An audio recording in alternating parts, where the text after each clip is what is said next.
हम आपके लिए लाई है हिंदी कार्टून शो। आप हमारे चैनल पर अगर नए हैं प्लीज सब्सक्राइब करें, लाइक करें, कमेंट करें, बेल आइकॉन वाला बटन को दबा दें। कौन थी वो? मैं 8 महीने की प्रेग्नेंट थी और अपनी डिलीवरी के लिए अपने मायके गई थी। माँ ने मुझे फोन पर बताया, घर के पीछे की तरफ जो खाली जमीन थी ना, वहां पर एक नया कमरा बनवा लिया है। इतने सालों के बाद जैसे ही अपने घर में कदम रखा, कुछ अलग सा लगा। माँ, ये घर के पीछे की तरफ नया कमरा बनवाने की क्या जरूरत थी? अरे बेटा, घर के पीछे दूर दूर तक खाली जमीन है। तेरे पापा को कई दिनों से लग रहा था कि यहाँ पर एक कमरा बनवा लेंगे तो ताजा हवा मिल जाया करेगी। अब तो ये सब छोड़ और चल जल्दी से दूध पी ले। माँ, मैं थोड़ी देर में पी लूंगी, आप सो जाओ। मैंने दूध का गिलास उठाकर उस खिड़की में रख दिया। पता नहीं कब आंख लग गई। अचानक से खिड़की के पल्लों के खड़कने की तेज आवाज आई। दूध का गिलास धड़ाम से जमीन पर आ गिरा। जमीन पर गिरते ही दूध का रंग लाल हो चुका था। मैंने खिड़की से झांक कर बाहर देखा। चारों तरफ धूप अंधेरा था। उस अंधेरे की तरफ से कुछ आवाजें आ रही थी, जैसे छोटे बच्चे आपस में खिलखिलाकर मस्ती कर रहे हो।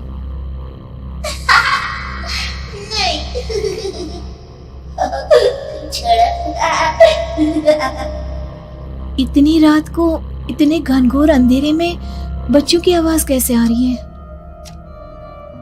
घड़ी में वक्त देखा तो ठीक 12 बजे थे। देखकर मैं सन्न रह गई। बुरी आत्माओं और भूतों की कई कहानियां मैं सुन चुकी थी। वक्त भी कुछ ऐसा ही था। ऊपर से मैं प्रेग्नेंट।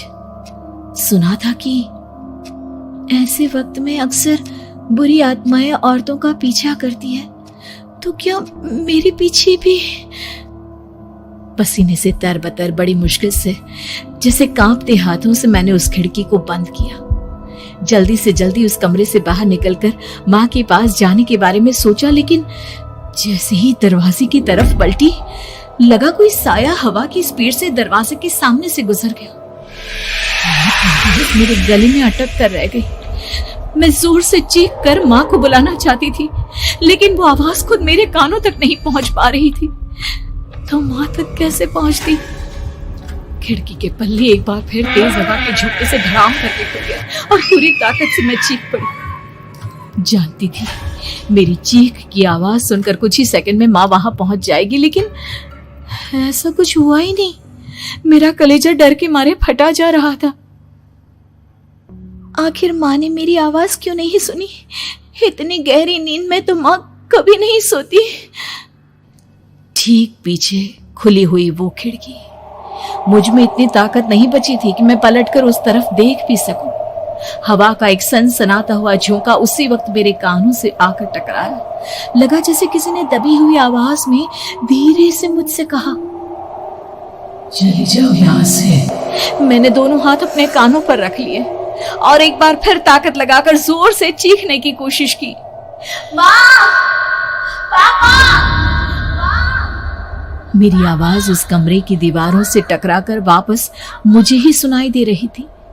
जितनी ताकत के साथ मैंने चीखने की कोशिश की थी, कुछ ही देर बाद उससे कहीं ज्यादा तेज और दर्दनाक चीख मुझे सुनाई देने लगी। ये आवाज ठीक मेरे पीछे खिड़की से आ रही थी। वो आवाज मेरे कानों में पिघलते हुए लोहे की तरह गिर रही थी। उन आवाजों में हैवानियत थी। वो आवाजें किसी इंसान की नहीं है, इतना मैं समझ चुकी थी। कांप रहे हाथों से मैंने अंधेरे में कुछ ढूंढने की कोशिश की। तभी अचानक मेरा हाथ बेड पर रखी टॉर्च पर पड़ा। किसी तरह ताकत लगाकर टॉर्च का बटन ऑन किया, लेकिन ये क्या? सामने दरवाजे पर 3 छोटी लड़कियां खड़ी हुई थी। उनके हाथ में स्टील के चमचमाते हुए चाकू थे। मैं घबराकर लड़खड़ाई और पीछे की तरफ हटी, लेकिन तब तक वो मेरे पास आ चुकी थी। उनकी गर्दन टेढ़ी थी और उनके हाथों के वो चाकू मेरे पेट को निशाना बनाने को तैयार। मैं जोर से चीखी, नहीं, छोड़ दो मेरे बच्चे को, मत मारो, मत मारो, छोड़ दो मेरे बच्चे को। सोनाली, सोनाली, क्या हुआ बेटा? तू इतनी डरी हुई क्यों है? उठ बेटा, क्या हुआ?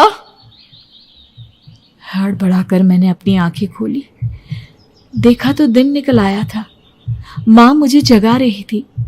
मेरा चेहरा पूरा पसीने से लथपथ था। क्या हुआ बेटा?